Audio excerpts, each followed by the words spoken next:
Alors bonjour à celles qui sont bien voulu venir dans cette session qui en fait représentait le CMK, qui est le Collège de la Massokinésithérapie. Alors qu'est-ce que le Collège de la Massokinésithérapie? Ça fait partie des institutions... Ah, c'est coché. Ah, je suis coché. Tu vois, il fallait juste attendre un tout petit peu. C'est comme l'apéritif, il faut toujours prendre, comme ça les derniers arrivés arrivent. Vous voyez? Si, ça y est. Voilà. Donc le Collège de la Massokinésithérapie, c'est un collège qui fait partie des institutions de la kinésithérapie. Et en fait, notre rôle principal, c'est améliorer les pratiques professionnelles. Et on est en fait en relation avec toutes les institutions ministérielles, que ce soit effectivement la Haute Autorité de Santé, à laquelle on envoie effectivement des experts quand ils nous demandent effectivement des experts kinés sur certains sujets. On est en relation avec le ministre en particulier. On va à quelques réunions ministérielles qui sont très joyeuses, et avec évidemment l'assurance maladie.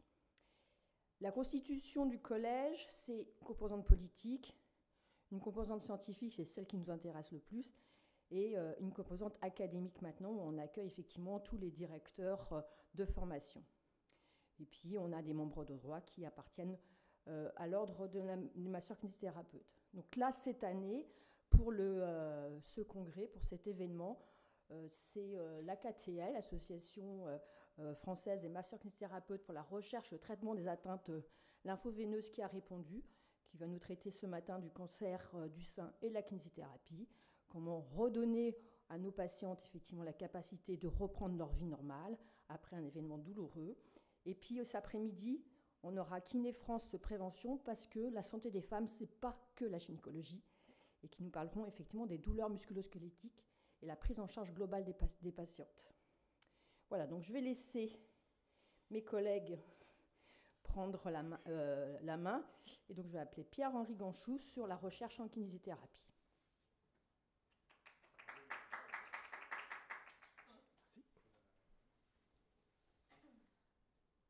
C'est bien, j'ai un peu l'impression d'être dans un truc de stand-up, là. C'est tout pour moi. Donc, je vais faire une communication un peu iconoclaste dans le reste de la matinée, puisque pour une fois, je ne vais pas parler directement de cancer du sein, puisque je vais vous parler de recherche en kinésithérapie, et parce que c'est un sujet qui va bientôt devenir grand, j'espère, et qui débute un peu, mais qui débute pas mal. Donc moi, je m'appelle Pierre-Henri Ganchou, je suis vice-président de l'AKTL, donc je ne vous referai pas la définition parce que c'est un peu plus grand que l'acronyme.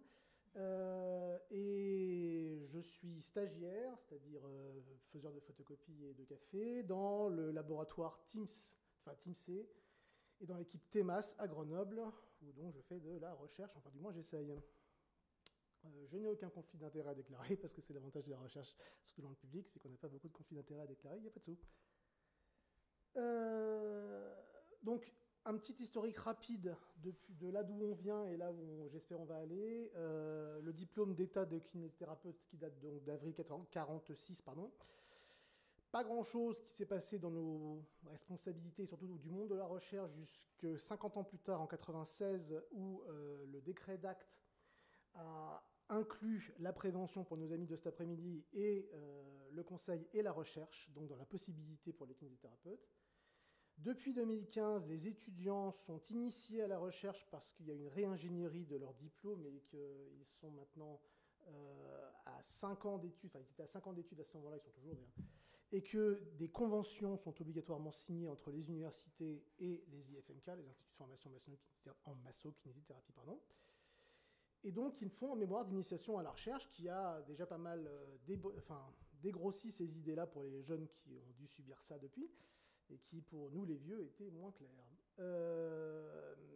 Depuis 2019, octobre 2019, la création d'un des membres de droit du Collège des massokinésithérapies, la sous-section 91, c'est-à-dire la section des sciences de la rééducation et de la réadaptation du Conseil national des universités, c'est-à-dire qu'on a des enseignants-chercheurs et qu'on a même des professeurs maintenant qui sont kinésithérapeutes professeurs, et qui donc peuvent faire des écoles doctorales, ce qu'on ne pouvait pas faire avant, alors que j'en parle juste après, c'était un peu une exception française. Le problème, c'est qu'ils n'ont pas eu le droit au même statut que les autres professeurs, puisqu'ils sont mono-appartenants, c'est-à-dire qu'ils peuvent être simplement enseignants-chercheurs, ils ne peuvent pas être en même temps cliniciens, ils n'ont pas le droit de travailler à l'hôpital en même temps. Ils peuvent faire du libéral s'ils veulent, mais ils n'ont pas le droit d'être à l'hôpital. Ce qui est un peu problématique pour eux, parce que c'est un des reproches qu'on fait souvent à la recherche, c'est d'être éloigné de la clinique, et le fait de ne pas les laisser faire, c'est quand même assez problématique. En plus, ça éloigne aussi ceux qui sont cliniciens de la bonne pratique qui est développée en recherche. Et tout dernièrement, en août 2021, une avancée intéressante pour les étudiants, donc, dont les études sont à 5 ans et donc reconnues enfin en grade master. Moi, quand j'ai fait mes études, j'ai fait 4 ans, j'étais reconnu en bac plus 2, donc c'est bien, on a un peu avancé d'ici là. Mais quand même, une exception culturelle française, c'est qu'on est de nombreux kinésithérapeutes. On est même l'un des gros contingents au monde pour le nombre de têtes d'habitants. Et pourtant, la kiné était très longtemps éloignée de l'université et donc très longtemps éloignée de la recherche. Les kinésithérapeutes qui voulaient faire de la recherche faisaient ça souvent en STAPS, en bioméca, donc plutôt par le sport, les sciences dures, et puis plutôt les sciences humaines et sociales via les sciences de l'éducation principalement. Alors qu'en Belgique ou en Espagne, on avait des docteurs en kinésithérapie et que nous, on ne connaissait pas très bien ça. Nous, on en a 2 à la KTL, on a un belge et une espagnole, qui sont professeurs en kinésithérapie. Et qu'aux États-Unis, au Canada et dans le Commonwealth, il y avait un doctorat en kinésithérapie, et que chez nous, ça n'existe toujours pas vraiment. Un peu plus. Je vais vous amener les difficultés qu'on a en recherche en kinésithérapie. C'est qu'en recherche, il y a un gold standard qui permet d'être reproductible, incrémental, je vais expliquer ce que c'est, et qui est celui de la pharmacologie, c'est-à-dire l'essai contrôlé randomisé. On prend une pilule, on prend 2 groupes, un groupe qu'on va faire intervention, qui va avoir un truc dans la pilule, un groupe qui ne va pas avoir de truc dans la pilule, et de ça, on va avoir des basiques, qui sont donc l'échantillonnage, l'éthique dans l'intervention, et le fait qu'elle soit manipulable, qu'on puisse le faire ou pas le faire, que les gens soient libres ou pas d'avoir la pilule, qu'on puisse les randomiser, et on verra que c'est très important la randomisation, parce que ça permet de pouvoir dire que les gens ont... qui fassent partie de la même population. Bon, j'essaie d'être un peu didactique, c'est pas simple, mais moi j'ai du mal à comprendre. Et qu'en fait, quand on en perd de la capacité à pouvoir dire ce que j'ai testé dans mon échantillon est vrai dans la population. C'est vrai pour le double insu aussi, ce qu'on appelait avant l'aveugle. Et pour le suivi qui coûte des sous, parce qu'il faut pouvoir mettre à un moment, on fait le chronomètre, on donne la pilule, et on voit ce que ça fait dans 10, 20, 30 mois. Et comment on peut l'évaluer? Parce qu'il faut suivre ces gens, il faut pouvoir les réévaluer à distance. Un groupe contrôle et des effets spécifiques aussi du traitement qui sont, alors les effets non spécifiques du traitement, qui sont bien maîtrisés, c'est-à-dire qu'on connaît tous les effets qui ne sont pas ceux qu'on veut tester. En kiné, c'est beaucoup moins vrai parce qu'on soigne de l'humain et qu'on ne connaît pas bien tous ces mécanismes.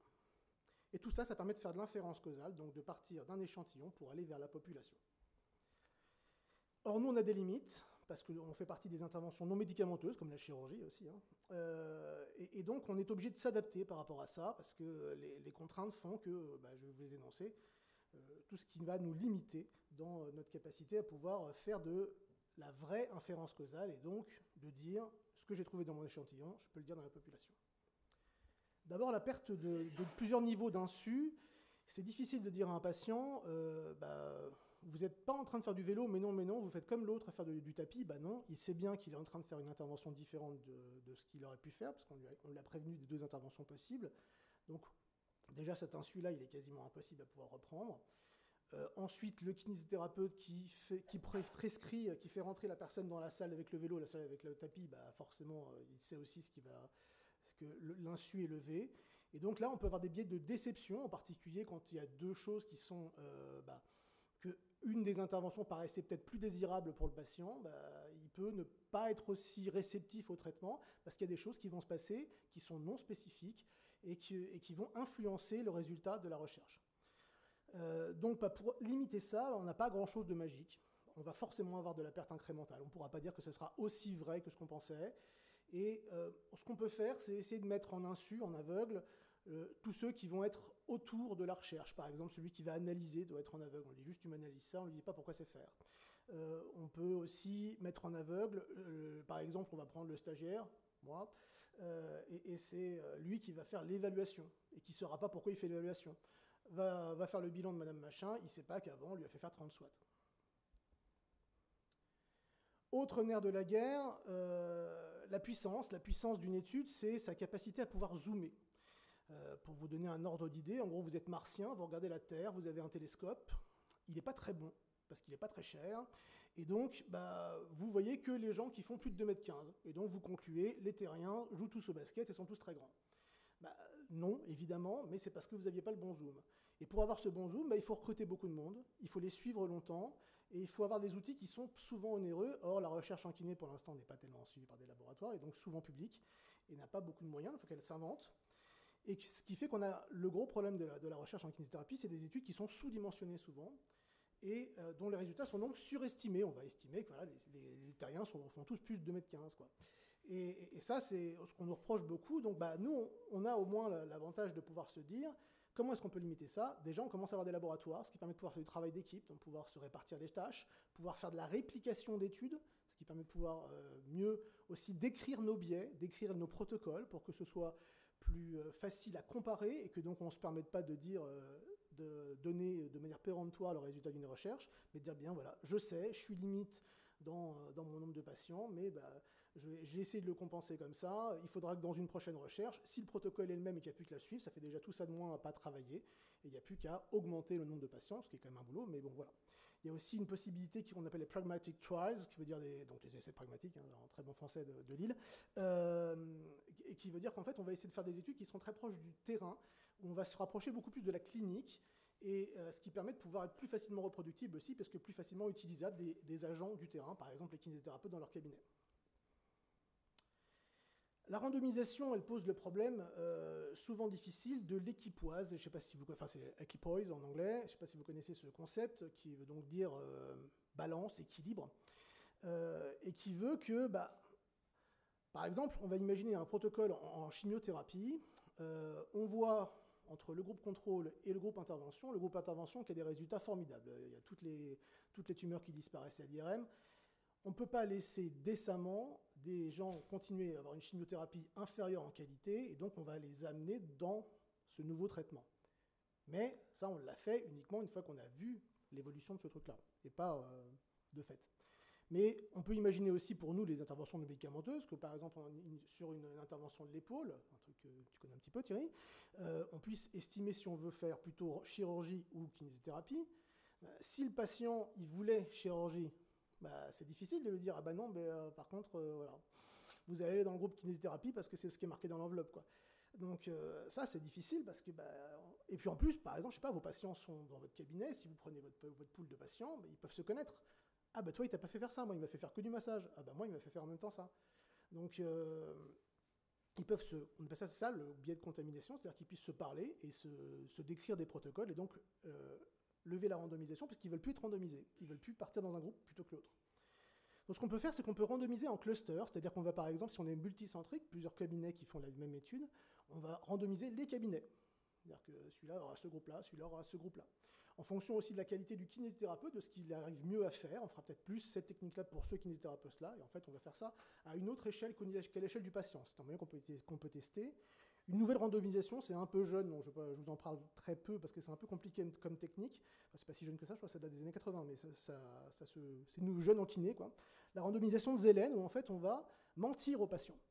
Alors là, autant vous dire qu'il faut un bon protocole va-vis du comité de protection des personnes pour expliquer qu'on va mentir aux patients, parce que c'est pas vraiment... Hein, on n'a pas trop le droit d'habitude. Et donc il faut leur expliquer que, par exemple, je sais pas, je pense à un protocole de...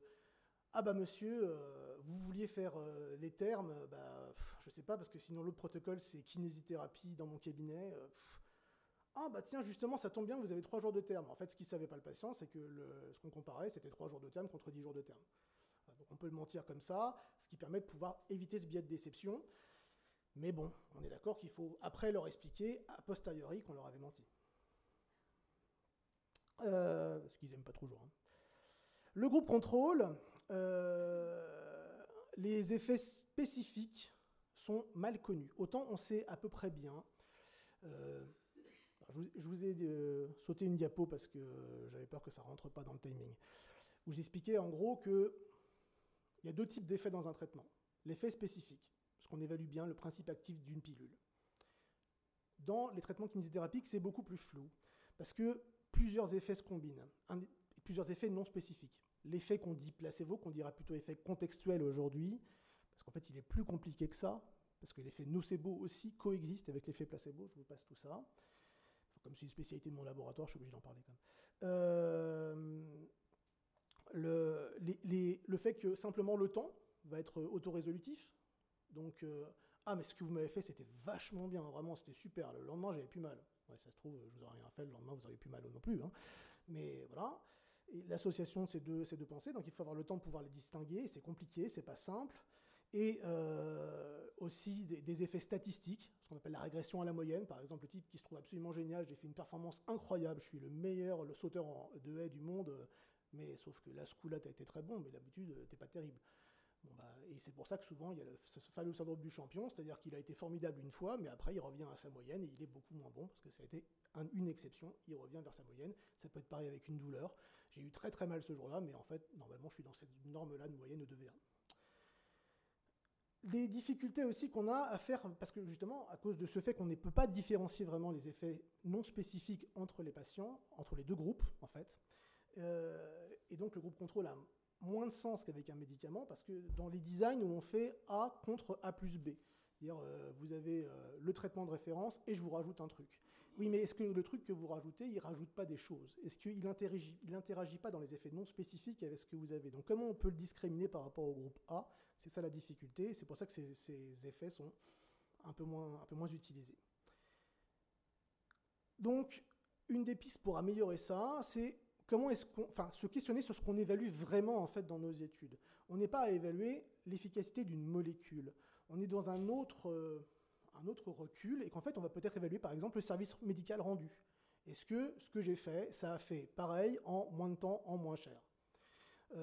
On peut aussi chercher à comparer les deux groupes et voir qu'est-ce que j'évalue vraiment dans ces deux groupes, qu'est-ce qu'on peut vraiment comparer entre ces deux groupes.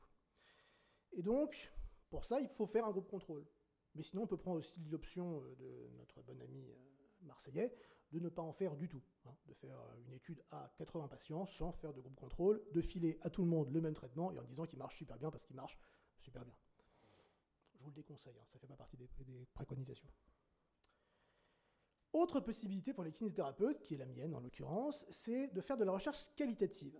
Alors, c'est compliqué pour nous qui venons plutôt des sciences dures de parler de la recherche qualitative qui est plutôt issue des sciences humaines et sociales et qui se rapproche un peu de la psychologie, de la sociologie.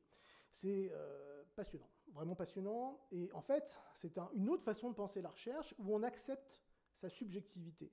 On s'en sert, on la met dans le texte, on l'exprime, on l'explicite, et on la rend même scientifique en la multipliant, par exemple en faisant comparer notre subjectivité avec d'autres personnels, c'est pratique dans un labo pour ça, et ce qui permet de pouvoir adapter les discours, travailler sur des discours, et être assez proche de l'humain, et ça nous va bien, nous les kinésithérapeutes, qui travaillons un peu comme ça quand même, avec une demi-heure, en fonction des patients, mais avec du temps long face à un patient, du temps où on peut parler.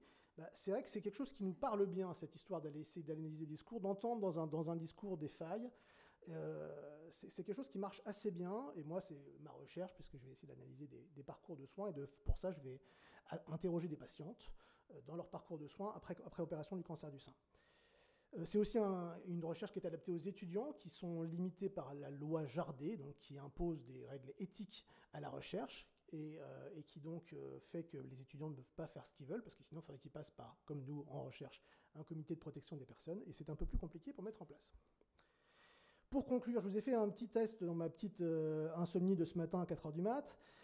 Oui, je voulais vous faire, si j'avais eu le temps, ça m'aurait arrangé parce que c'était mon devoir de quali pour mon master. Un truc de... Bon, je ne sais pas si on est assez nombreux pour que ça marche. Un truc de consensus pour savoir pourquoi est-ce que dans les hôtels de luxe, on ne dort pas bien. Là, je ne comprends pas. Bon, bref. Et là, c'est le temps depuis... Le temps depuis... je vais peut-être mettre la souris, peut-être. Ouais.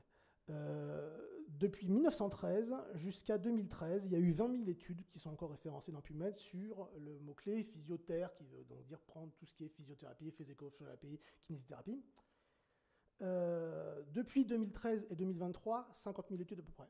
Donc, autant vous dire qu'il y a une accélération qui est considérable, autant vous dire que la qualité n'y est pas du tout, clairement, et que c'est un vrai problème de la qualité. Je n'ai pas pu en parler en plus, mais c'est un gros souci, puisqu'on évalue que pratiquement 70% des études sont bonnes achetées, et que c'est du gâchis d'argent public ou pas pour faire des études qui ne servent pas à grand-chose, parce que méthodologiquement, elles ne sont pas bonnes. C'est pour ça que nous, on est obligé de s'adapter et de savoir être humble et de critiquer, parce que c'est une recherche qui va en kiné qui est un peu différente, un peu pas usuelle, pas science dure, mais qui permet de pouvoir un peu être en science dure, un peu être en science plus humaine, et de trouver de l'innovation dans certains protocoles qui sont aujourd'hui à écrire pour arriver à faire de la recherche en kinésithérapie de bonne qualité, pour passer de ce qu'on était notre cliché d'avant à ce nouveau cliché-là. Et je vous remercie de votre attention.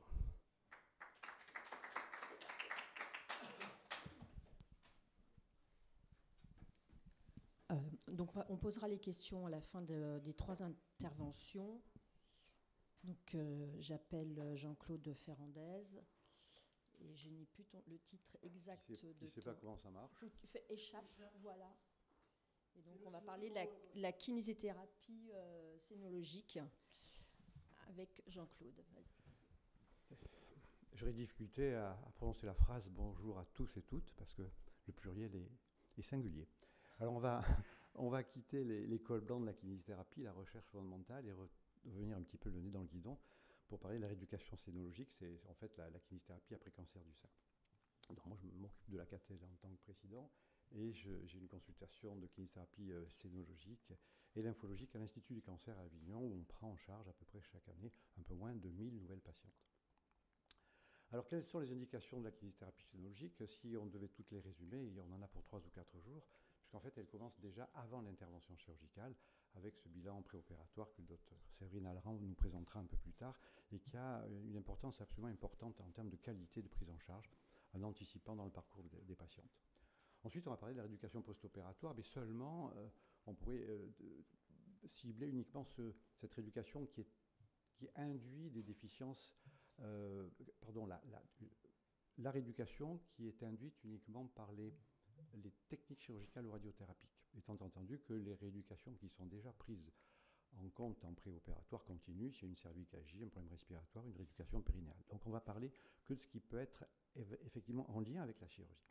Alors en post-opératoire, il y a évidemment des tas de choses qu'on pourrait décliner, l'épaule, les cicatrices, les lymphorides, les lymphocèles, thrombose lymphatique, les œdèmes, c'est un véritable encyclopédie. On a la rééducation un peu différée avec la rééducation des lymphœdèmes, il s'adresse aux lymphœdèmes du membre supérieur ou du sein, et puis bien sûr la reconstruction mammaire avec des techniques de soins pré-opératoires, des préparations ou des prises en charge post-opératoires.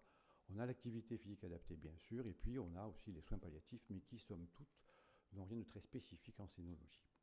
Alors je souhaitais simplement mettre l'accent sur ce qu'on doit prioriser en post-opératoire et que les kinésithérapeutes doivent connaître, c'est la position de radiothérapie.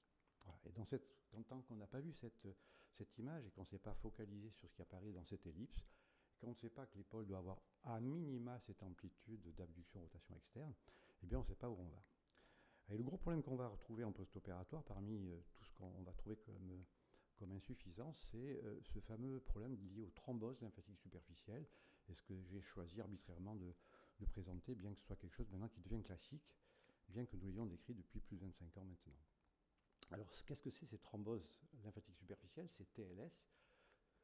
C'est ce qu'on appelle parfois des cordes, en anglais du cording, sitôt qu'on parle anglais c'est sympa, c'est scientifique, les cordes lymphatiques, et qu'on trouve maintenant dans la bibliographie internationale sous le nom de Axillary Web Syndrome. L'expression thrombose lymphatique superficielle correspond beaucoup plus à la physiopathologie. Alors de quoi s'agit-il? Il s'agit de patientes qui ont été opérées par curage ou ganglion sentinelle et qui présentent en post-opératoire immédiat une amplitude d'épaule tout à fait correcte.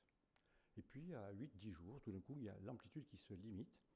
Elle est limitée d'une part, mais elle est douloureuse dans sa limitation. C'est-à-dire que le bras le long du corps, le membre supérieur n'a aucune douleur. Il y a une distinction facile à faire avec des douleurs neuropathiques qui peuvent se présenter dans cette position, bras le long du corps. Non, il faut absolument avoir ce bras qui va s'étendre en abduction, rotation externe, avec une extension du coude.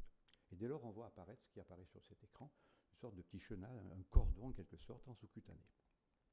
Alors ça correspond depuis bien longtemps, on l'a bien compris, à l'évolution du système lymphatique qu'on voit apparaître à droite. Thierry, je te passerai les originaux.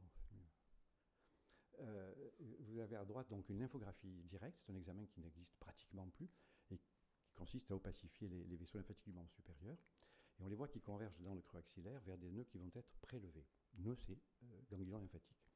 Et cliniquement, ça se traduit par des cordons qui sont très caractéristiques, qu'on connaît tous, c'est-à-dire des cordons qui s'invaginent dans le gras du bras ou de l'avant-bras et qui en revanche font l'inverse au niveau de la concavité du pli du coude, qui font la corde, la corde de guitare comme on avait décrit il y a bien longtemps. Alors, pour les mettre en évidence, et ça c'est important, pour mettre en évidence cette symptomatologie, il faut les rechercher, il faut les débusquer, et pour cela il faut aller chercher ce mouvement le plus large possible en flexion, abduction, rotation externe, associé à une extension du coude et parfois une inclinaison du poignet en radial ou ulnaire. Et là, ce qu'on voit apparaître sur cette image clinique, c'est quelque chose qui est absolument à mettre en parallèle, en superposition avec ce qui apparaît à droite sur l'écran, c'est-à-dire une dissection du membre supérieur avec une injection des lymphatiques en bleu, ce qu'on faisait il y a très longtemps avec Madame Hiden à Paris. Alors, c'est vraiment ce trajet, cette similitude qui nous a fait comprendre ce qu'il en était. L'origine, elle est simple. Ici, sur ce vieux schéma d'anatomie, on a les lymphatiques de la région pectorale, on va dire le sein, qui se drainent vers le creux axillaire et qui reçoivent, qui vont se drainer dans des nœuds du creux axillaire, qui vont recevoir inéluctablement certains vaisseaux lymphatiques du membre supérieur, des vaisseaux lymphatiques superficiels. Si bien que quand on prélève ces nœuds pour avoir le statut ganglionnaire, on porte atteinte au drainage du membre supérieur, au drainage lymphatique du membre supérieur. Alors si on regarde un petit peu comment ça se déroule, et si on fait apparaître ces vaisseaux lymphatiques qui sont caricaturés en vert, ils ont, avant l'intervention, l'habitude, classiquement et physiologique, de se drainer vers des nœuds. Sauf que quand ils n'y sont plus, ces nœuds, et que les vaisseaux ont été sectionnés pour prélever les nœuds, eh bien, il y a un écoulement, c'est la lymphorée, c'est la lymphocèle, les sérums, etc. Mais ça ne dure pas toute une vie, puisqu'il va se créer, soit instantanément, si les chirurgiens mettent des clips sur les vaisseaux lymphatiques qui sont colorés avec le sentinelle par exemple, certains le font, ils vont s'obstruer, il va y avoir une sténose qui se fait par un coagulum lymphatique, par un coup de bistouri électrique qui va les verrouiller, et on va se retrouver dans une physiopathologie qui est tout à fait comparable à celle que l'on a dans les thromboses veineuses profondes avec un caillot, c'est-à-dire qu'il y a une obstruction pour le drainage. Le drainage lymphatique au sens physiologique se fait, la lymphe qui est issue de la main, de l'avant-bras, du bras, converge vers ce bouchon, et évidemment, comme dans les pathologies veineuses, ça va se dilater. Ça se dilate, ça s'enflamme, et ça perd de l'élasticité, et c'est ce qui est à l'origine de la limitation de l'amplitude. Alors, l'identification de ces cordons a été réalisée par des échographies qu'on avait fait nous il y a bien longtemps. On voit en haut à gauche sur cet écran, je ne sais pas si la flèche va suivre, qu'importe. On voit sur la diapositive de gauche une travée noire qui correspond à une plage liquidienne, on ne sait pas très bien ce que c'est. Quand on renverse la définition de l'échographe, on voit sur la diapositive de droite qu'il y a une section circulaire, ce qui veut dire qu'en fait c'est un tuyau. C'est un tuyau qui est effectivement rempli de liquide et la plupart du temps, ces cordons sont encore remplis de liquide, c'est-à-dire que la lymphe est présente, elle ne circule pas bien. Dans certains cas plus péjoratifs, il y a des dépôts blancs, fibrineux, plus écogènes, qui signifient qu'ils sont obstrués, mais c'est beaucoup plus rare, et cela n'arrive qu'avec le temps. Alors cette identification a été faite depuis longtemps en termes de tissu lymphatique. Une étude récente avec Johnson a bien démontré avec des études immunochimiques du tissu que c'était cela, et même nouveauté qui n'est pas encore très diffusée, c'est que le caillot lymphatique, il a été observé que dans certains cas, il est en cours de recanalisation, comme les thrombus, des thromboses veineuses profondes. Et ce phénomène qui a été observé rarement pour l'instant explique sans doute pourquoi il y a des régressions spontanées de cette symptomatologie sans qu'on n'y fasse rien. Alors, pour montrer ce que cela peut être, bien sûr, avec une vidéo qui est bien classique et qu'on a trimballée un peu partout, on voit cette limitation de l'amplitude de l'épaule qui va rendre la mise en place sur table de radiothérapie très difficile, qui est limitée par ces cordes, qui là ne sont pas des cordes de guitare, mais plutôt des cordes de contrebasse, et qui empêchent la mise en place avec la bonne amplitude. Ici, c'est un autre cas clinique. On était à 2 ans chez une consoeur d'ailleurs, qui a bénéficié d'un ganglion sentinelle. On va en apercevoir la courte incision ici, la voie d'abord, et qui présente encore à 2 ans ces cordons qui là sont fibrosés, qui ne sont plus perméables. On a en revanche, même à ce délai, avec ses limitations d'amplitude de l'épaule, avec les techniques dont on va parler très rapidement, de bons résultats cliniques. Alors les techniques, les voilà, je ne sais pas si ça marche là-dessus. Let's go. Voilà, donc en démonstration, c'est en cours de formation. Le collecteur lymphatique thrombosé est symbolisé par un trait rouge. Il y a une mise en tension qui est très importante du tissu. Il y a une position très particulière. On est dans une position tout à fait sensible, voire douloureuse. Et par-dessus les collecteurs, on déroule des drainages pulpaires à 1 pouce, avec 1 pouce sous la pulpe des doigts. Là, c'est sur une patiente. Les manœuvres vont être réalisées un peu rapidement parce que l'infirmière qui filme est très pressée, mais on est vraiment en clinique. L'idée, c'est ça, c'est on tire, on met en tension, et à cheval sur les collecteurs lymphatiques, sur les petites brides, comme les gens, quand ils utilisent ce terme-là, on réalise des techniques de drainage pulpaire. Voilà. Les résultats, alors voilà un résultat que j'aime bien présenter parce que c'est qu'un seul résultat, c'est ce qu'on appelle le case report.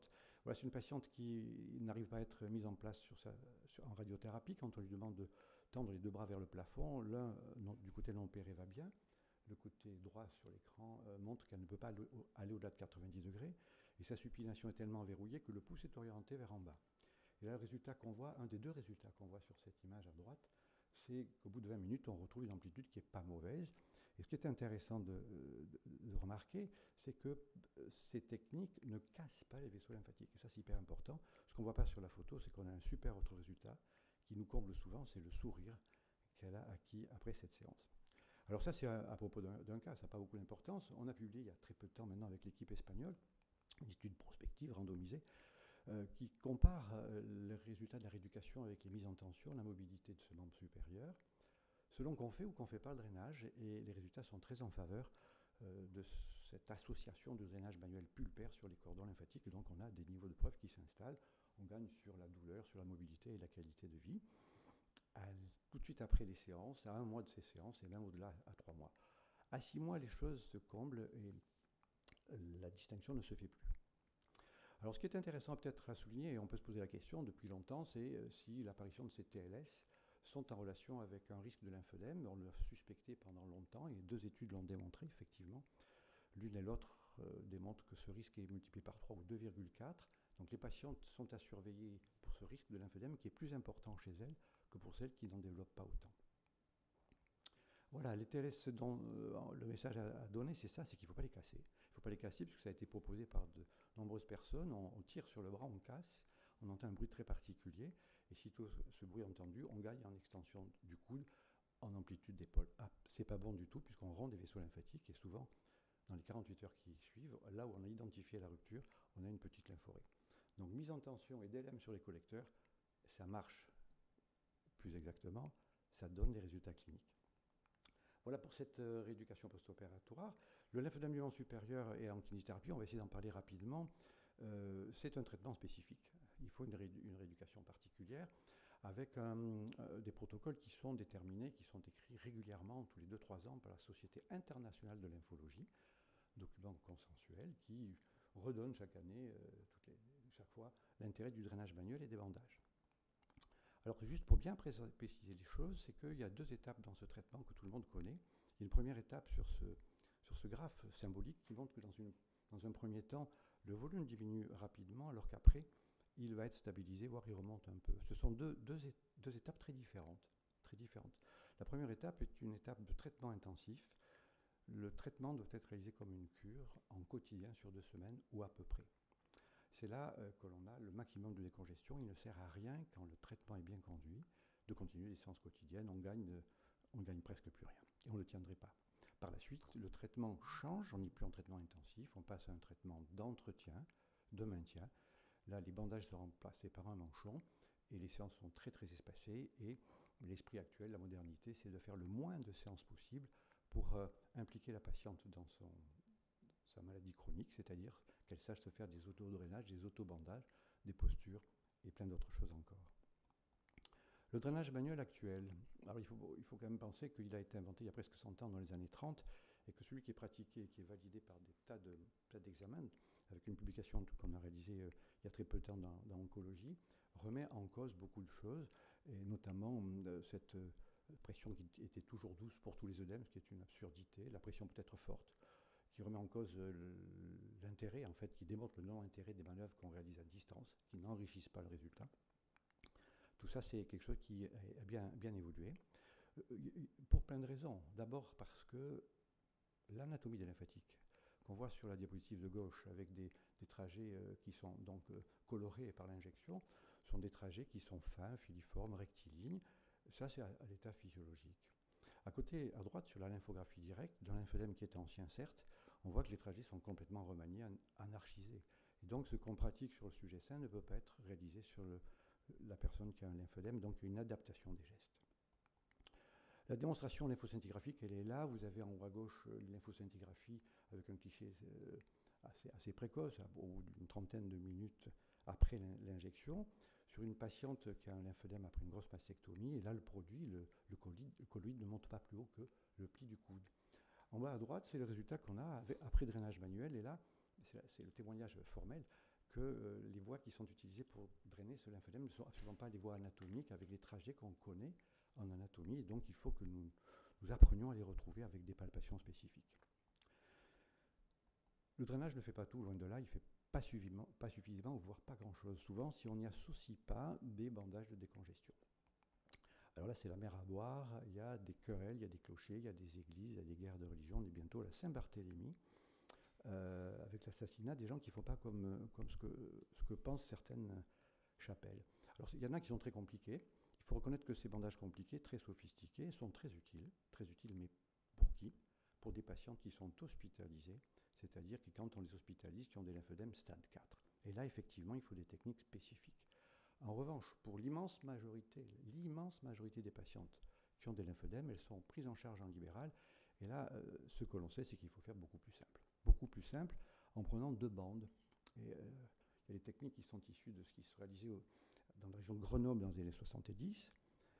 C'est l'utilisation d'un tissu en coton, qui en fait est une bande, c'est-à-dire que cette bande qu'on voit en coton blanc à gauche sur l'écran, quand on la superpose demi-spire par demi-spire, elle applique sans qu'on fasse plus 4 couches de tissu. Donc on est déjà avec une seule spirale, l'équivalent de multicouches, comme on disait à l'époque. Ceci dit, il faut toujours rappeler que tous les bandages sont multicouches, la seule chose qui soit monocouche, c'est le bas ou le manchon. Et par-dessus cette bande, on utilise une bande, ce qu'on appelle classiquement dans le vocabulaire classique, une bande à varices, et ce n'est pas le bon terme, c'est une bande à allongement long, qui est utilisée extrêmement différemment de son emploi au membre inférieur, pour des raisons claires, c'est que les pressions veineuses au membre supérieur ne sont pas celles du membre supérieur, donc il faut les utiliser de manière particulière, et on sait modifier cette vocation veineuse pour en faire un outil lymphatique. Alors voilà 2 exemples très simples d'adaptation de ces bandages, car tous les bandages sont adaptés à la clinique de la patiente, et Pierre-Henri l'avait bien rappelé dans un papier en 2015 dans Kiné Scientifique. Vous avez avec le même tissu, la même longueur de bande, à gauche sur l'écran un bandage qui monte assez haut, très haut d'ailleurs, jusqu'au creux axillaire, et sans doute dans ce travail pratique, un peu trop haut. À droite, en revanche, la même bande ne monte pas plus haut, ce qui signifie qu'on a fait plus de tours de spire, c'est-à-dire qu'en termes de pression peut-être, mais surtout de rigidité, on n'a pas les mêmes composantes, ce qui signifie qu'à droite, on a quelque chose qui est monté pour un lymphœdème dur, alors qu'à gauche, on est sur un lymphœdème tendre. Voilà, l'intérêt, c'est que ça se met en 3 minutes, toute axe comprise. Voilà, alors ce travail a fait l'objet d'une publication qu'on avait réalisée en 2015, publiée en 2015 dans Oncologie. C'est un protocole qui avait été soumis aux sociétés de cancérologie de l'époque, qui avait été admis et qui avait démontré qu'en ambulatoire, sitôt qu'on utilise du drainage des bandages, eh bien, on a la même décongestion en termes de volume que la plupart des études qui ont été publiées jusque-là. Et puis récemment, là encore avec l'équipe espagnole, 5 bandages ont été investigués dans une étude prospective. Vous avez le diagramme des boîtes à moustaches avec, vous avez tout à fait à droite là-bas, le résultat, 59%, disons 60% de décongestion obtenue avec les bandages dont je viens de parler. Plus à gauche, c'est un peu moins bien, c'est avec du Coeban. Plus au centre, 36%, c'est avec les fameux multicouches, c'est un pléonasme de l'ancien temps, avec la mousse, le coton et les 5 ou 6 bandes. Plus à gauche, 21%, c'est avec des bandages collés. Et tout à fait en bas, il y a le champion du monde de l'inefficacité, c'est le K-tape, qui donne très très peu de décongestion, mais qui est le mieux supporté en termes de qualité de vie. Mais ce n'est pas ce qu'on cherche, on cherche la décongestion du lymphœdème. Voilà, juste à propos d'un cas, et ça je crois que c'est important de le rappeler, c'est une patiente à gauche que je vois à la consultation, et qui a ce lymphœdème qui est ancien, et je lui demande où est-ce qu'elle habite. Elle habite dans une maison de retraite. On trouve avec le réseau Acatel un kiné qui a fait un stage très simple, très simplement, et dans des conditions difficiles, puisqu'il a fait 3 jours la réunion, et la réunion c'est difficile pour le réveil, mais il avait retenu ce qu'il fallait. Et 9 jours après la prise en charge à domicile avec drainage et bandage, il m'a fait parvenir la photo du centre, et à droite c'est le maintien avec ce manchon. Voilà pourquoi on a publié ce cas avec cette idée de dire aux kinés libéraux, avec une phrase qui avait été utilisée préalablement aux États-Unis, yes we can, on peut prendre en charge ces lymphœdèmes du membre supérieur. Voilà, donc le lymphœdème kinésithérapie efficace, oui. 2 étapes. Une première étape de décongestion avec drainage et bandage. Facile à faire. Facile à faire. On est tous les champions du monde de la lymphologie pour ça. Et une deuxième étape beaucoup plus difficile, c'est l'étape du maintien, de l'entretien, qui dure toute la vie. Et là, il y a un gros travail de persuasion, de séduction pour impliquer la patiente à porter ce manchon dans certaines situations, jamais toujours, et à savoir faire des auto-soins. Merci de votre attention.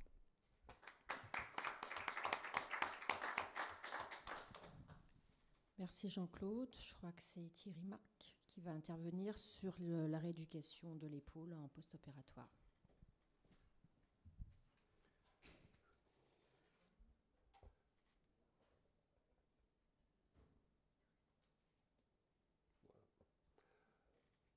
Bonjour à tous. Donc, moi, je suis kinésithérapeute à Montpellier, en libéral, spécialiste au départ de la main puis de l'épaule. Et donc, j'ai été amené à traiter des patients là, qui avaient des problèmes de limitation d'épaule douloureuse après chirurgie du sein. Et donc, progressivement, j'ai un peu creusé la question pour comprendre qu'est-ce qui pouvait faire mal et qu'est-ce qu'on pouvait faire pour améliorer ces patients. Alors là, à la louche, si je vous demande quel pourcentage des patients présentent des douleurs avec des raideurs associées, des dysfonctionnements, perte de force, impossibilité de reprendre le travail, et dans quelle mesure ces problèmes perturbent la prise en charge thérapeutique. Donc moins de 25%, entre 25 et 50, plus de 50.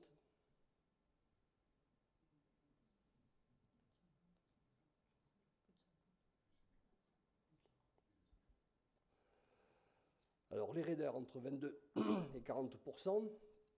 Les douleurs entre 12 et 50, perte de force 75%, douleurs dans le cadran supérieur 60%, dysfonctionnement 50%, et difficulté à manipuler des charges de plus de 5 kg, ce qui n'est pas énorme, entre 68 et 73%. Donc voilà le résumé. Donc en fait, il y a un tas de problématiques qui gênent la récupération de ces patientes, qui altèrent la qualité de vie et qui empêchent de reprendre le travail. Tout ça est essentiel pour éviter les récidives. Donc l'épaule, comment c'est fait? De façon assez simple, il y a 3 articulations, il y a 3 os, 3 articulations vraies, donc la clavicule, la scapula et l'humérus. Les articulations, la sternocostoclaviculaire, l'acromoclaviculaire et la glénomérale. Et surtout, il y a 2 plans de glissement, et souvent la problématique est là, la bourse sous-acromiale et l'espace de glissement cérato-thoracique. Vous voyez que c'est une articulation qui est peu emboîtée. Hop, raté. Voilà. Une articulation qui n'est pas emboîtée, mais tout de même, il y a le labrum, c'est l'équivalent du ménisque à l'épaule, qui est assez volumineux, c'est un fibrocartilage, donc qui donne de l'élasticité, qui permet d'avoir des mouvements de grande amplitude. Dessus, vous voyez le tendon supraépineux, qui est là. Ici, c'est la bourse sous-deltoïdienne, on en reparlera, recouverte par le deltoïde. Et là, la proximité de l'articulation acromoclaviculaire, qui est une articulation vraie, avec un véritable espace articulaire. Alors, souvent on parle, quand les patients arrivent, on leur dit qu'ils ont une tendinite, des fois on leur a fait faire un arthroscanner, on leur a trouvé une petite fissure dans les tendons, donc ça c'est la coiffe du rotateur que vous voyez, c'est une structure qui est multicouche, et donc de temps en temps, il y a un décollement des plans. Alors ça c'est des tendinopathies fissuraires, mais très souvent dans les comptes rendus, on voit rupture de la coiffe des rotateurs. La rupture, c'est quand il y a un trou qui traverse de l'articulation, qui est en bas ici, jusqu'à la bourse là-haut. Et étant donné que la fonction de la coiffe du rotateur, c'est d'empêcher la tête humérale de s'ascensionner, la tête humérale fait 5 cm. Si vous avez un trou d'1 cm, la tête humérale, elle ne passera jamais à travers d'un trou d'1 cm. Donc la coiffe peut très bien remplir sa fonction jusqu'à des temps qu'elle va faire moins de 5 cm. Ça peut continuer de bien fonctionner. Et donc sur la droite, vous la voyez, là c'est une véritable coque tendineuse qui va recouvrir la tête avec les différents muscles qui se rattachent à elle. Ces muscles, voilà, si vous enlevez le deltoïde, derrière il y a le petit rond et l'infraépineux, dessus le supraépineux, que vous voyez là, et devant le subscapulaire avec la coracoïde. Donc, cette coiffe des rotateurs a un bon équilibre rotatoire, c'est-à-dire pour les rotations latérales et les rotations médiales. Malheureusement, on a gardé des muscles de la quadrupédie, et donc il y a un déséquilibre rotatoire, ce qui va faire que quand vous fonctionnez, hein, et ça c'est vrai chez 80% des sujets à peu près, au lieu de fonctionner comme ça et de garder un bon espace pour la bourse à ce niveau-là, vous avez la tête humérale qui a tendance à tourner en dedans, et encore en plus en post-opératoire, parce qu'à cause de la position de protection. Et donc là, quand vous bougez, vous allez avoir une tendance à la compression de la bourse, donc augmentation des forces de frottement, et petit à petit création d'une bursite.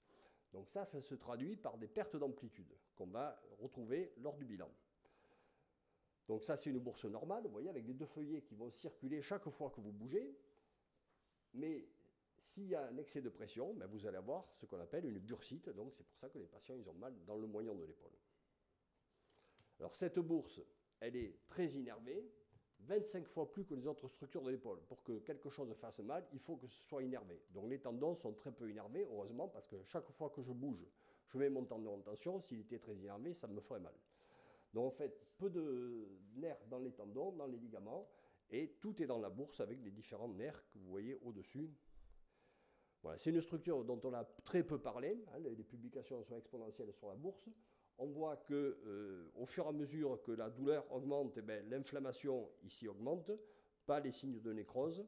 Il y a également une hypertrophie qui est retrouvée. Donc quand il y a une hypertrophie, c'est un peu embêtant parce que comme dans l'épaule, tout est plein, comme ailleurs d'ailleurs, si le volume de la bourse augmente un peu, il y a du trop plein et ça va augmenter les forces de frottement, même si l'épaule fonctionne bien. Et la chirurgie de l'épaule, ça consiste souvent à faire des acromioplasties ou des réparations de la coiffe des rotateurs. Et jusqu'à maintenant, systématiquement, on enlevait la bourse parce qu'on disait comme c'est elle qui fait mal, on va l'enlever. C'est très bien. Malheureusement, on s'est aperçu que c'est la bourse que vous voyez ici qui va assurer la trophicité des tendons qu'il y a dessous. Donc vous enlevez la bourse et ce n'est pas très bon pour les tendons. De la même façon, quand il y a une tendinopathie de surcharge ou avec le vieillissement, il va y avoir un retentissement dans la bourse et c'est pour ça qu'elle va faire mal. Alors, il faut savoir qu'il y a des autres bourses qui sont atteintes en particulier après chirurgie du sein. Donc vous voyez que Bonetti en avait retrouvé 46%. C'est derrière la scapula. Et on voit ici la malposition d'ailleurs de la scapula qui va entraîner des frottements anormaux. Les rythmes scapulo-méraux, ça c'est la façon de coordonner les mouvements de la glénomérale, qui est la grosse articulation, avec la scapula. Et donc vous voyez qu'il y a une coordination à la fois de la scapula qui va s'écarter et de l'humérus. Et on peut fonctionner de différentes façons. Il faut savoir qu'après chirurgie du sein, ils sont perturbés. Les moteurs de la scapula qui vont permettre de bien coordonner les mouvements de la glénomérale et de la scapula, c'est le trapèze, ce gros muscle que vous avez derrière dans le cou là, c'est pas très pratique ici là, voilà. Le dentelé antérieur qui peut être touché, et en avant le petit pectoral qui est souvent touché avec l'élévateur et les rhomboïdes. Donc ça c'est les agonistes et les antagonistes, il faut une bonne coordination des deux. Et souvent on a des contractures en post-opératoire du petit pectoral qui vont perturber. Donc il faut savoir que quand le petit pectoral est contracté, et vous verrez tout à l'heure une patiente qui avait une indication de ténotomie d'ailleurs, à laquelle elle a échappé, il est impliqué dans le syndrome de la traversée thoracobrachiale, c'est-à-dire la compression du paquet vasculo-nerveux du membre supérieur, dans 22% des cas, et il est seul responsable de cette traversée dans 6% des cas. Et il faut savoir que sa longueur a été retrouvée diminuée chez plusieurs auteurs. Quand vous levez le bras, il faut savoir que ça ne se passe pas que dans l'épaule, il y a aussi des mouvements qui se passent dans le rachis cervical, même si vous ne le voulez pas. Donc vous avez des vertèbres, comme le trapèze s'attache sur les cervicales. Quand vous écartez le bras, vous avez un mouvement de rotation des vertèbres qui prédomine ici en C6. Donc il va y avoir une pathologie qui peut se créer à ce niveau-là, et C5, C6, c'est l'innervation de l'épaule. Donc quand il y a une fatigue musculaire, ça retentit sur le fonctionnement de l'épaule. Et là, on voit une épaule normale, le MEG, et une épaule pathologique, on voit qu'il y a plus d'activité musculaire sur l'épaule pathologique au niveau du trapèze. Pourquoi? Parce que si vous perdez de la mobilité dans l'aggloméral, ça modifie le rythme, ça modifie le rythme scapulo-huméral et vous avez une sursollicitation des trapèzes. Donc à la fois des douleurs et un dysfonctionnement qui va s'installer. Vous rentrez dans le cercle vicieux. Voilà. Ces dysfonctionnements peuvent entraîner aussi des tensions avec des douleurs interscapulaires et à la fin, vous avez des modifications histologiques du trapèze qui ont été retrouvées dans plusieurs reprises dans la littérature. L'ennui, c'est que quand vous avez une tension du trapèze, il faut savoir que dans cette région, vous avez le plexus brachial qui passe, avec toutes ces collatérales qui vont innerver l'épaule. Et quand vous tendez un haubans d'une tente, d'un piquet de tente, si vous ne tendez pas les 4 haubans, vous avez le piquet qui va pencher du côté que vous avez tendu. Donc au niveau du rachis cervical, vous avez un dysfonctionnement d'un côté, une contracture du trapèze, et automatiquement, pour que la tête reste en équilibre, vous avez une contracture de toute la musculature péricervicale. Alors, c'est les nerfs qui sont le plus touchés parce qu'ils traversent le plus de défilés. Vous voyez ici tous les défilés. Les nerfs, ils n'aiment pas du tout la pression. Donc, quand ils se réfléchissent sur des muscles qui sont contractés, il y a une pression qui se produit. Et la microcirculation est perturbée à partir de 30 mm de mercure, à partir de 8% d'élongation, ce qui est très faible, et 15% d'élongation arrête la vascularisation nerveuse. Donc ce n'est pas juste des douleurs qui sont dans la tête des patients, puisque vous avez une altération du transport axonal avec altération mécano-ionique, c'est ce qui permet de passer la conduction de l'influx nerveux à la surface du nerf, et dans certains cas, si la pression dure trop longtemps, vous avez une démyélinisation du nerf, et donc là, il faudra un certain temps pour récupérer. Donc ces nerfs font mal aussi, parce qu'il y a les nerfs des nerfs, les nervi nervorum, qui sont responsables de douleurs locales à l'endroit où le nerf est comprimé. Et ces nerfs vont récupérer lentement. S'il y a une névrite, il faut 8 semaines après la levée de la compression. Donc des fois, il faut 1 à 2 semaines pour lever une compression, si c'est un peu ancien. Des fois, ça peut arriver en une séance, mais souvent c'est un peu long. Il faut prévenir le patient qu'il n'aura pas d'effet avant 8 semaines. Et là, ils comprennent mieux pourquoi ça peut durer. Alors, quels nerfs sont concernés? Alors, tout d'abord, si on est là aujourd'hui, c'est tout d'abord grâce aux organisateurs, mais surtout à notre système nerveux autonome. C'est grâce à lui qu'on est là, qu'on tient en vie, et c'est un peu l'oublié de l'appareil musculo-squelettique. On voit ici la chaîne ganglionnaire cervicale, avec des variations anatomiques sur la droite, qui expliquent qu'on n'est pas tous égaux au niveau des compressions du système nerveux autonome dans le rachis cervical. Ensuite, vous avez les nerfs périphériques de l'articulation scapulo-humérale, donc le nerf axillaire qui est bien connu, qui va passer ici, là, vous voyez, dans ce petit défilé. Parfois, si les patients sont contractés, ça peut entraîner une compression et des douleurs dans le moyen de l'épaule. Et ensuite, le nerf suprascapulaire qui peut être comprimé à plusieurs niveaux. Mais surtout, ce qu'il faut comprendre, c'est qu'avant, on se disait le nerf est comprimé à tel endroit, clac, on le décomprime chirurgicalement, le problème est réglé. En fait, ce n'est pas comme ça que ça se passe. L'appareil locomoteur, c'est fait pour bouger dans tous les sens. Donc, si pendant un certain temps, vous ne bougez pas trop votre épaule, vous allez avoir des adhérences et le nerf qui ne va pas bien circuler, en particulier, vous voyez ici, dans des défilés comme celui-là. Le nerf ne circule pas bien, et à ce moment-là, il ne va pas coulisser, il va y avoir une poulie de réflexion au niveau de l'os ou du ligament, et là, vous allez avoir une compression nerveuse qui va se produire. Alors, cette patiente qui présente des brûlures dans le membre supérieur, on lui a dit que c'était la chimiothérapie, puis après, en fait, elle avait surtout d'un côté, pas ailleurs, donc c'est un peu bizarre.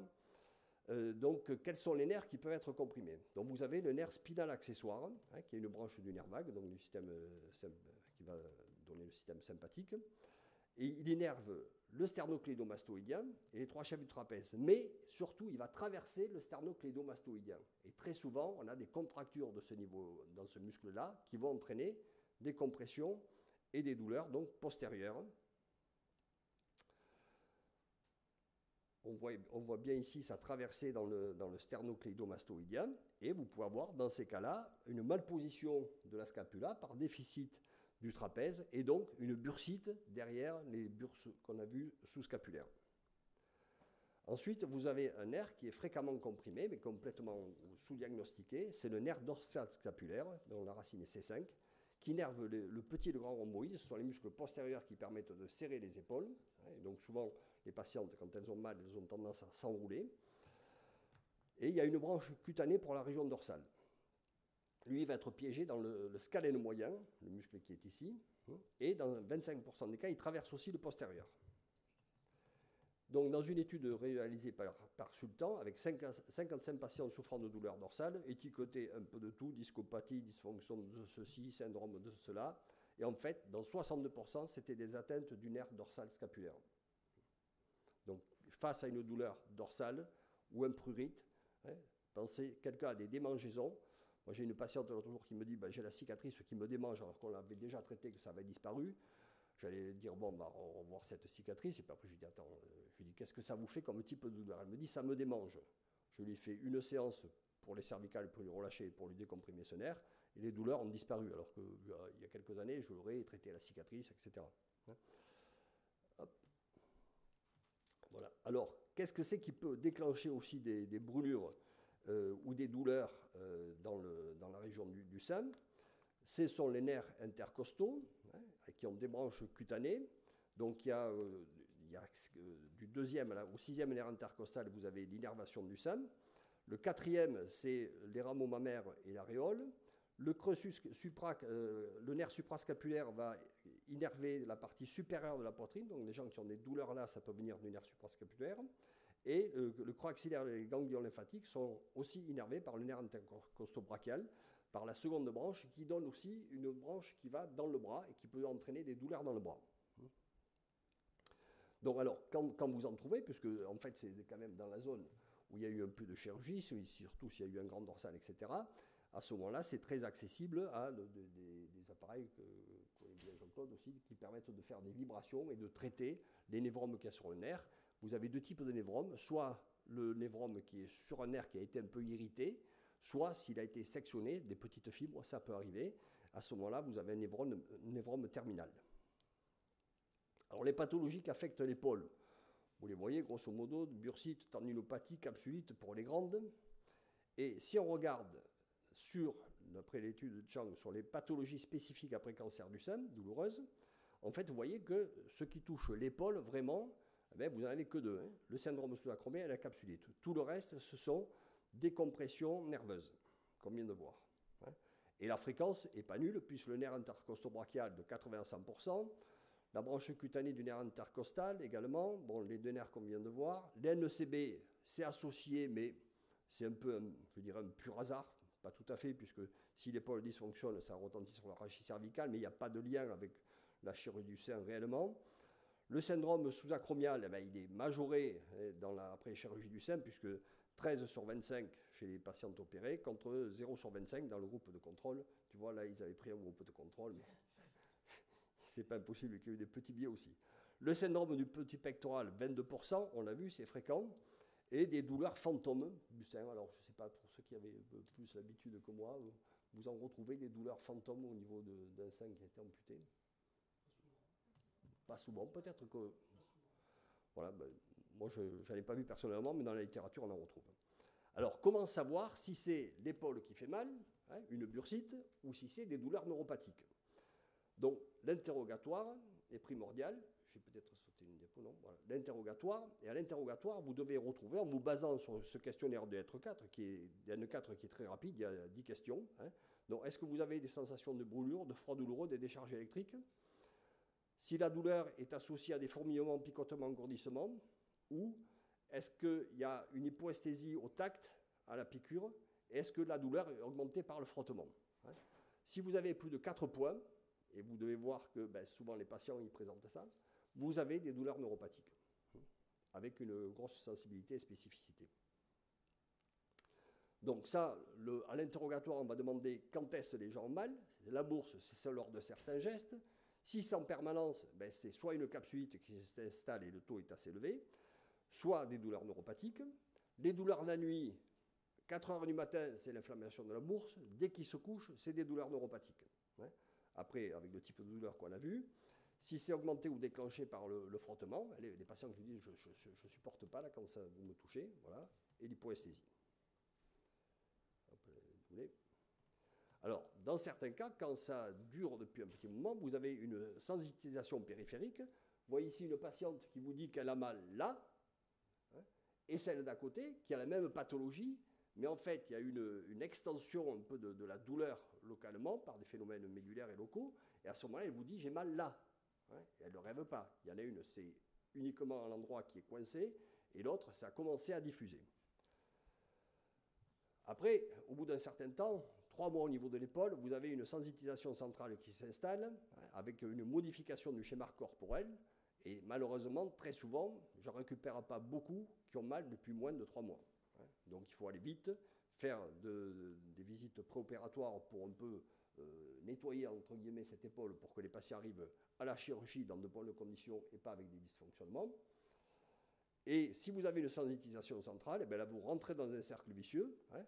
La douleur inhibe le cortex moteur primaire, vous avez une modification de la motricité de l'épaule, une surcharge de certaines structures, une augmentation des entrées nociceptives et c'est parti pour un tour. Donc on va faire un examen clinique qu'on a bien codifié en digeste, hein. Ça prend 2 minutes quand on a l'habitude. Donc on va traquer les pertes d'amplitude parce qu'on a vu que c'est ceux qui entraînaient la pathologie scapulomérale, la surcharge de la scapulothoracique et dans le retentissement sur le rachis cervical avec toutes les douleurs neuropathiques qui en diffusent. Donc je vais vous montrer comment on peut le faire rapidement. Et ensuite on va tester, on va essayer de reproduire les symptômes en mettant en tension les différents tendons et en comprimant les structures sous-acromiales.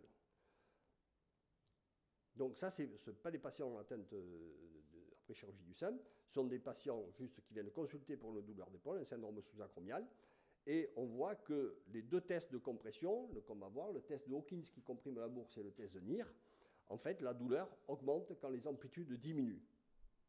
Donc ce qu'il faut chercher, la douleur, ce n'est pas toujours facile à évaluer. Par contre, les pertes d'amplitude, ça se mesure et ça se teste.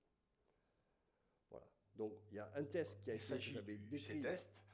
C'est un test qui est facile à réaliser. Il faut placer la MP de l'index sur l'acromioclaviculaire opposé et on donne un ordre simple à la patiente, levez le coude. On voit que du côté pathologique, l'élévation est limitée à environ 80 degrés. Alors il n'est pas des conneries. Normal, il est à 120 degrés. Ce test avait été publié en 2006. Il a été depuis validé à 2 reprises voilà, par des thèses réalisées dans le service comme ça, on regarde à vous Thomas un peu. Warren. Hein, après on va dire que les Français ne sont pas disciplinés. Allez, et là on lève le coude. Oui, oui. Voilà, maintenant vous faites l'autre côté et vous allez voir que vous n'êtes sûrement pas symétrique. Il y en a peut-être qui ont même des douleurs. En général, on lève moins du côté dominant que du côté dominé. Parce que vous l'utilisez plus et il y a des petits dysfonctionnements qui s'installent. Donc on peut arriver à les analyser, nous, très méthodiquement, en mesurant la flexion, l'abduction. C'est un peu compliqué techniquement. Bon, c'est juste un entraînement, mais bon, il faut être du métier. Par contre, tout le monde peut faire ça. Hein. Donc les manipulateurs radio peuvent faire ça. Les oncologues, on leur apprend à faire ça. Tout le monde, les infirmières et les patients peuvent le faire en autotest. Et ça fonctionne mal, hop, on va consulter pour le régler. Quand c'est pris tôt, il faut 5 minutes. Et sinon, c'est 5 mois ou 1 an des fois. Ça, c'est le test de Hawkins. Je faisais le cobaye de Richard, là. Donc c'est un des meilleurs tests parce qu'il est hypersensible. Donc ça permet vraiment de dépister une douleur dans l'espace sous-acromial. Ce n'est pas certain que ce soit une bursite, mais quand même à 90%, vous êtes quasiment sûr que ça en est une. Voilà, donc vous mettez comme ça, et là, vous allez mettre en compression les structures sous-acromiales. Alors, pour ne pas faire mal au patient, au début, on y va au contact, puis on augmente un peu si c'est négatif, et après on augmente un peu plus. Si le patient ressent une douleur, vous savez ce que c'est. Et c'est la bourse. Donc, douleur retrouvée chez 12 à 51% des patients après chirurgie du sein, quand même. Après, le test de Job, qui a été décrit pour évaluer si le supraépineux était rompu ou pas rompu. En fait, pour ça, ce n'est pas le meilleur test qui existe. Il n'y en a pas de meilleur, mais ils ne sont pas très spécifiques. Donc, en fait, nous, on va l'utiliser pour mesurer la force d'abduction de la patiente. Et on a vu, dans l'étude de Souza, qu'il y avait 70% des patientes qui ne pouvaient pas soulever plus de 5 kg. Hein. Donc, vous testez, s'il y a une faiblesse, il y a un dysfonctionnement de l'épaule, il va falloir le récupérer. Quel que soit l'état anatomique des tendons, parce que vous n'allez pas, quand je vois des patientes qui ont des problèmes et qui ne sont pas complètement réglés, et on leur fait faire un arthroscanner pour voir l'état du tendon, on ne va pas les opérer de la coiffe et des rotateurs. C'est une contre-indication absolue. Donc en fait, on se moque de l'état des tendons. Ce qu'il faut, c'est que l'épaule fonctionne bien, sans douleur. Donc pour ça, on a un protocole de rééducation où il y a 13 gestes, donc qui vont permettre de traiter les différentes pertes d'amplitude qu'on a retrouvées, y compris pour la scapula. Voilà. Pour le rachis cervical, on utilise les techniques d'ostéopathie de Jones, qui ne sont pas très connues parce que comme ça ne fait pas craquer, que le patient n'entend pas pop, ce qui soigne dans la manipulation, c'est le pop. Mais de temps en temps, le pop, il vous envoie en neuroradiologie parce que vous avez une dissection de l'artère vertébrale. Ça, c'est des techniques douces, mais qui ne sont pas spectaculaires, par contre, qui sont très efficaces, où on met le trapèze en position de raccourcissement maximum, mais on va faire toute la musculature cervicale. Ça raccourcit le faisceau neuromusculaire, ça casse le réflexe myotatique. Et on voit le côté pathologique, une fois qu'il est traité, il est moins actif que le côté sain. Voilà, donc là, on va traiter toute la musculature cervicale, on va faire tout le tour du propriétaire. Voilà. Après, on donne aux patients quelques exercices d'auto-rééducation. Et je vais finir d'illustrer ça par... Nous allons voir quelques cas cliniques. Tout d'abord, une patiente opérée en on pensait 2003. Les avoir tous enlevés. Elle a une flexion active qui est limitée à 80, une douleur qui est présente à 7 sur 10 et localisée en partie dans le petit pectoral et au niveau intercostal. Le score de constant n'est que de 37 et une ténotomie du petit pectoral a été programmée. Heureusement, le Covid est arrivé, l'opération a été repoussée, elle est venue et... Après traitement, nous allons voir le résultat 2 mois après. Nous voyons que nous avons récupéré une mobilité active quasiment normale. Les douleurs ont très nettement diminué. Bon, je passe. Donc ça, c'est une autre patiente de 36 ans et qui ne pouvait pas reprendre ses activités. Gêne fonctionnelle, avec une douleur à 7 sur 10 sur certains gestes. Et bon, pour elle, elle s'était résignée, elle s'était dit, c'est comme ça.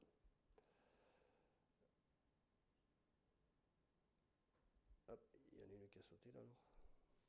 Bon, et donc on lui a appliqué le protocole. Bon, je vous montre par le résultat. Après, elle a repris la danse. Là, l'autre jour, son beau-père m'a envoyé une vidéo. Elle est allée avec, elle a fait un spectacle, etc. Bon, celle-là qui était complètement déprimée, qui ne pouvait pas reprendre son sport, son escalade, et qui était en attente de reconstruction. Limitation. Il y a une inversion. Ça, c'est la patiente qui a repris la danse, là. Donc, vous voyez, limitation des rotations cervicales. On le voit sur la gauche. Donc, on lui a traité l'épaule et le rachis cervical. Et 3 mois après, reprise du sport, douleur 0 sur 10. Voilà. Là, lors de la mobilisation du coude, on voit une TLS qui apparaît. Je pense que ça fait un peu cercle vicieux avec les pertes d'amplitude de l'épaule. Le patient a mal. Il bouge moins et donc le lymphatique qui a été touché. Donc là, on fait le C-test et là, il n'y a pas photo. Normalement, le coude doit toucher le front. Donc vous savez qu'il y a des pertes d'amplitude, il faut les traiter. Donc sur les mêmes mouvements, en fait, la bride allait jusqu'au poignet même. La photo est un peu inversée. Voilà, donc ça, c'est la preuve d'escalade. Donc perte d'amplitude, vous voyez, limitation de la rotation, c'est pas énorme, si vous et perte d'abduction. Donc là, vous allez voir les exercices qu'on leur fait faire une fois qu'on a récupéré les amplitudes et qui ne sont plus douloureux. Donc travail de l'endurance des rotateurs externes. C'est des muscles qui doivent être endurants parce qu'il faut qu'ils travaillent toute la journée. Il ne faut pas travailler la force. On travaille l'endurance à 20% de la force max. On a à peu près 5 kg de force de rotation latérale. Donc c'est 1 kg de résistance. C'est pas beaucoup. Mais par contre, à faire souvent. Après, on va travailler la force de compression, parce que plus vous appuyez la tête humérale dans la gaine, on a revu un peu d'anatomie tout à l'heure, plus c'est difficile de la faire sortir. Donc là, on travaille avec des barres vibrantes comme ça, où le patient génère ces vibrations. Après, on retrouve un peu la quadrupédie qu'on a perdue. Quand on marche à 4 pattes, c'est pas pour rien. Quand on est petit, on mature certaines zones qu'on va utiliser toute la vie. Et s'il y a autant de pathologies d'épaule, c'est que quand vous marchez, vous stimulez votre hanche tout le temps. C'est à peu près la même configuration. Et l'épaule, elle n'est jamais stimulée. Donc on va retrouver, on va remettre de la compression, donc soit en quadrupédie, soit après en vibration.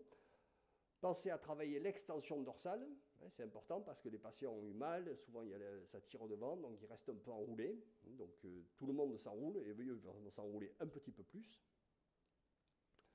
Donc après, on peut passer à des exercices un peu plus actifs. Hein, donc c'est jamais du travail en force, vous voyez, c'est toujours en coordination, en chaîne. Hein, il faut privilégier plutôt l'instabilité, le travail dynamique.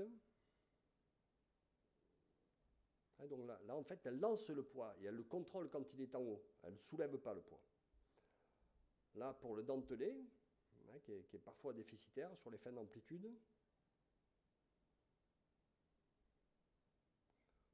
Voilà, et ici, pour la coordination de tout le membre supérieur, c'est une coordination du coude, de l'épaule et de la scapula, et même du tronc. Hein. Donc s'il y a des cicatrices là, ça tire un peu, mais il faut bien faire travailler ce geste-là. Pour conclure cet exposé, nous allons nous baser sur les données de la littérature. Tout d'abord, il faut savoir que plus la rééducation est précoce, moins il y a de limitations. Les amplitudes de flexion, abduction. Et voilà, et voilà. Donc, comment ? Donc, on a des pertes d'amplitude qu'il faut dépister. Les rotations latérales sont difficiles à récupérer, mais... Avec le C-test, hein, celui-là. Donc, ce qui est difficile à récupérer dans la littérature, c'est l'abduction, mais avec les méthodes spécifiques qu'on a, c'est assez facile finalement. On a des rétractions du petit et du grand pectoral, déficit d'activation du trapèze inférieur des rhomboïdes, c'est pour ça qu'on fait la séquence SCAP. Quand le grand pectoral est altéré par la radiothérapie, etc., c'est très long, hein, mais on arrive à modifier l'histologie du grand pectoral. Ça prend plusieurs années, vous voyez, évolution sur 4 ans. Hein, mais ça ne veut pas dire que pendant 4 ans, on est paralysé, qu'on ne peut pas bouger. Il y a un déficit... je fais OK là. Et 13 gestes, la méthode de ces jeux. Ouais. Je vais pas laisser le OK. On a presque fini. Voilà. Et donc, souvent, les kinés sont paralysés parce qu'ils se disent si je fais travailler la patiente, etc., je risque de déclencher un lymphœdème. Il y a plutôt une corrélation inverse entre le manque de mobilité et le lymphœdème que plutôt un excès de mobilité et le lymphœdème.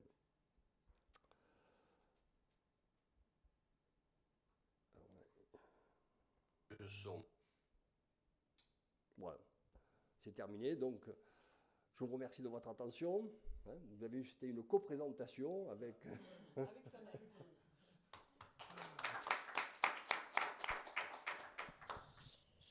Merci beaucoup. Est-ce que vous avez des questions sur ces 3 présentations ? Alors, est-ce que vous pouvez vous déplacer parce que c'est enregistré, donc on enregistre même les questions.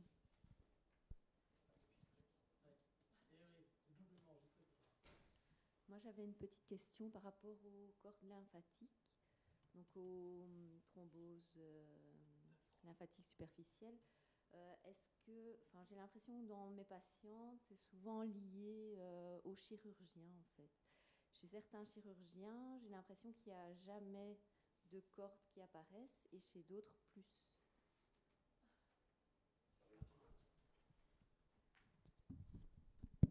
Je ne vais pas me substituer à un chirurgien parce qu'il y en a une dans la salle.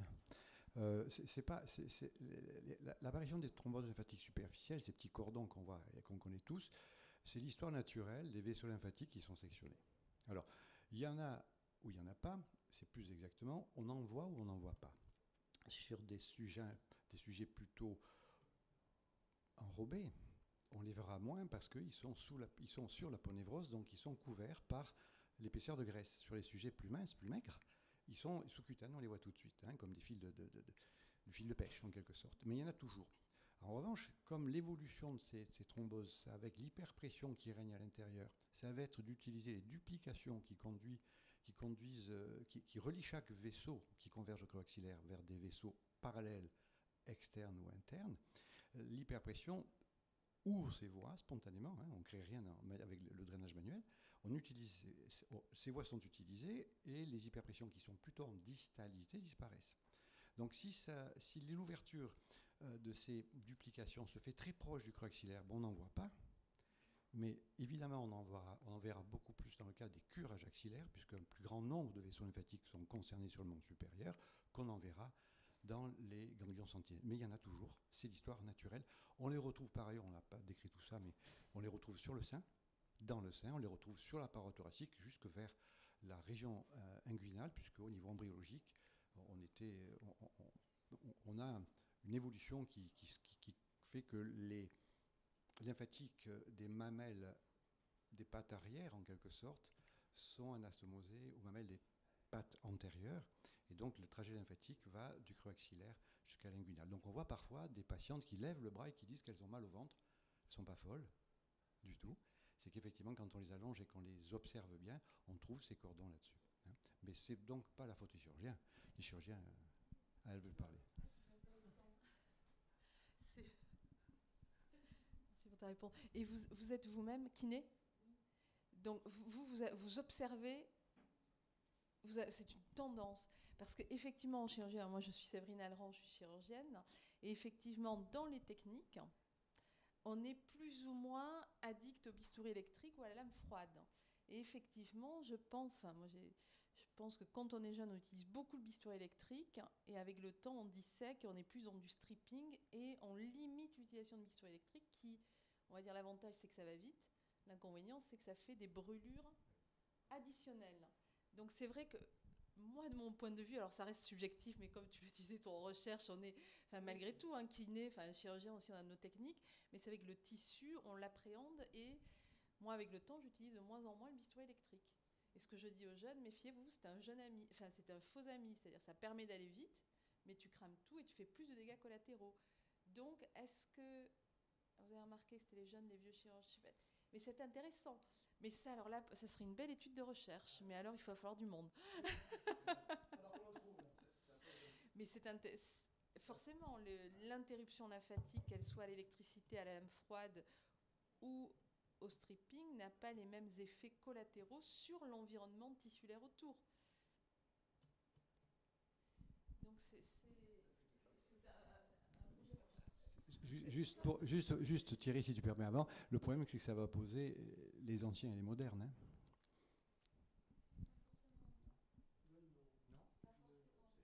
Je voulais revenir au XVIIe siècle. Est-ce que tu as l'impression qu'on les retrouve plus sur des épaules un peu limitées que sur des épaules strictement normales ? Parce que, en fait, comme le lymphatique est supersus aponeurotique, en fait, il prend un peu la corde de l'arc. Et moi, perso, si je lève le bras, je vois le lymphatique qui apparaît. Hein, alors que je n'ai pas de thrombose. Donc, est-ce que en post-opératoire, il n'y a pas une adaptation du lymphatique qui se fait au défaut de mobilité et qui va un peu majorer le process ? Là, je vais te répondre sous l'angle un peu recherche, c'est pour le coup. En fait, c'est difficile à dire que ça, parce qu'en fait, pour ça, il faudrait que ce dont va parler Séverine tout à l'heure, c'est-à-dire que ce généraliste, c'est-à-dire qu'on ait des bilans préopératoires. Il faudrait qu'on le sache avant, pour pouvoir dire celles qui sont déjà limitées avant, et qu'on puisse après comparer et te dire oui. Je te dirais bien oui, instinctivement, mais pouvoir l'évaluer vraiment, vu que je ne les ai pas vues avant et qu'elles ne sont pas forcément au fait, parce qu'elles n'ont pas fait ton C-test et qu'elles ne savent pas qu'elles sont prélimitées en fait en préopératoire. Je ne sais pas si on peut répondre à ça de manière sérieuse, quoi. On ne peut pas répondre, mais on peut suspecter. Mais quand même. On peut suspecter, mais ce n'est pas une démonstration, que l'apparition des TLS, effectivement, ça limite l'amplitude de l'épaule. Il y a une attitude de protection avec l'enroulement vers l'avant, la malposition, les muscles négatifs, le pectoral serra qui rentrent en jeu et qui sont contracturés, l'omoplate qui fiche le camp, et tout ça, ça fait une épaule qui s'enraidit. Mais elle n'était pas raide avant. Voilà. Quant à ce que tu peux apercevoir sur ton corps de rêve, Thierry, c'est pas des lymphatiques, c'est parfois des nerfs sensitifs, tout simplement. Voilà. Mais tu es en bonne santé, je te rassure. Pour les douleurs abdominales, quand on mobilise le bras, ça peut être le nerf intercostobrachial qui déclenche les douleurs abdominales, le syndrome avec électro. Alors ça, c'est sans doute très vrai, mais ce que l'on observe cliniquement, c'est le trajet des collecteurs lymphatiques, de la même manière qu'on les voit sûrement supérieurs, on les voit sur l'abdomen. Plutôt que faire des photos, je te filerai mon bouquin, comme ça tu verras, il y a toutes les photos à copier. Et tu les verras sur l'abdomen aussi. Et il y a un parallélisme avec ce nerf aussi, mais ce sont deux phénomènes qui sont synchrones peut-être, mais qui ne sont pas consécutifs l'un à l'autre. Parce que vous, vous, en tant que kiné, l'approche neurologique et lymphatique, c'est, vous avez effectivement le doigté, les trajets, mais c'est pas toujours évident. C'est vrai que tout à l'heure, il y aura des photos de nerfs et de lymphatique. C'est pas, donc quand tu décris comme ça le nerf intercostobrachial et les projections, vous êtes dans des zones gâchettes. Vous, votre but, c'est de trouver des zones gâchettes. Ça, moi, j'en ai jamais observé personnellement. Mais bon, c'est décrit, je l'ai vu dans la littérature. Mais en fait, il y a 3-4 ans, cet exposé, il n'y en avait pas 50% qui existaient. C'est pendant le confinement où je me suis intéressé un peu à tous ces nerfs pour expliquer les douleurs de l'épaule. Parce qu'en fait, il y a des patients qui sont opérés par les tambours, ils ont toujours aussi mal après, donc ça vient de quelque part. Et actuellement, hormis pour le sein, c'est du 100%, mais en dehors du sein, les gens